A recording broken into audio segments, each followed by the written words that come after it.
राधे राधे भक्तों। आज आपको हम पौष मास की एकादशी के व्रत कथा के बारे में बताएंगे।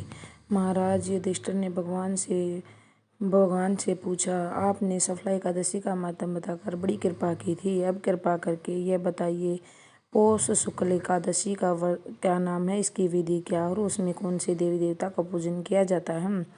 भक्त वत्सल्य भगवान श्री कृष्ण बोले, हे राजन, इस एकादशी का नाम पुत्रदा एकादशी है। इसमें भी नारायण भगवान की पूजा की जाती है।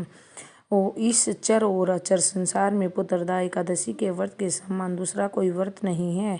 इसके पुण्य से मनुष्य तपस्वी, विद्वान और लक्ष्मीमान होता है। इसकी मैं एक कथा कहता हूँ, सो तुम ध्यानपूर्वक सुनो। भद्रावती नामक नगरी में सोकेत नाम एक राजा राज्य करता था। उसके कोई पुत्र नहीं था। उसकी स्त्री का नाम सव्या था। वह निपुत्री होने के कारण सदैव चिंतित रहती थी। राजा के पितृ भी रो रोकर पिंड लिया करते थे और सोचा करते थे कि इसके बाद हमको कौन पिंड दान देगा। राजों को भाई बांधव, धन, हाथी, घोड़े, राज्य और मंत्री, इन सब में से किसी से भी संतोष नहीं होता था। वह सदैव यही विचार करता था कि मेरे मरने के बाद मुझको कौन पिंडदान करेगा। बिना पुत्र के पुत्रों और देवताओं का ऋण मैं कैसे चुका सकूंगा। जिस घर में पुत्र न हो उस घर में सदैव अंधेरा ही रहता है।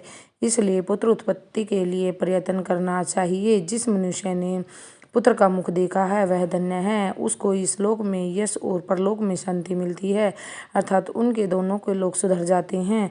पूर्व जन्म के कर्म से ही इस जन्म में पुत्र धन प्राप्ति होती है। राजा इसी प्रकार रात दिन चिंता करने लगा। एक समय राजा ने अपने शरीर को त्याग देने का निश्चय किया, परंतु आत्मघात को महान पाप माना जाता है। उसने ऐसा सोचा कि एक दिन राजा ऐसा विचार करता हुआ अपने घोड़े पर चढ़कर वन को चल दिया तथा पक्षियों और वृक्षों को देखने लगा। उसने देखा कि वन में मृग, व्याघ्र, सूर, सिंह, बंदर, सर्प आदि सब भ्रमण कर रहे हैं। हाथी अपने बच्चों और हथिनियों के बीच घूम रहा है। इस वन में कहीं गीदड़ अपने कर्कश स्वर में बोल रहे हैं, कहीं उल्लू ध्वनि कर रहे हैं।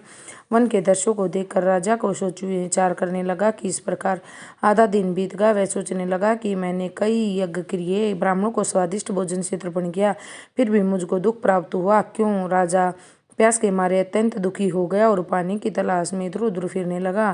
थोड़ी दूरी पर राजा ने एक सरोवर देखा। उस सरोवर में कमल खिले थे तो सारस और हंस, मगरमच्छ आदि विहार कर रहे थे। उस सरोवर के चारों तरफ मुनियों के आश्रम बने हुए थे। उसी समय राजा के दाहिने अंग फड़कने लगे।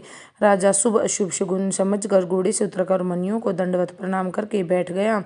राजा को देखकर मुनियों ने कहा, हे राजन, हम आपसे अत्यंत प्रसन्न हैं, तुम्हारी क्या इच्छा सो कहो। राजा ने पूछा, महाराज आप कौन हैं और किस लिए यहाँ आए हैं, कृपा कर बताइए। मुनि कहने लगे कि हे राजन, आज संतान देने वाली पुत्रदा एकादशी है। हम लोग विश्व देव हैं और इस सरोवर में स्नान करने के लिए आए हैं।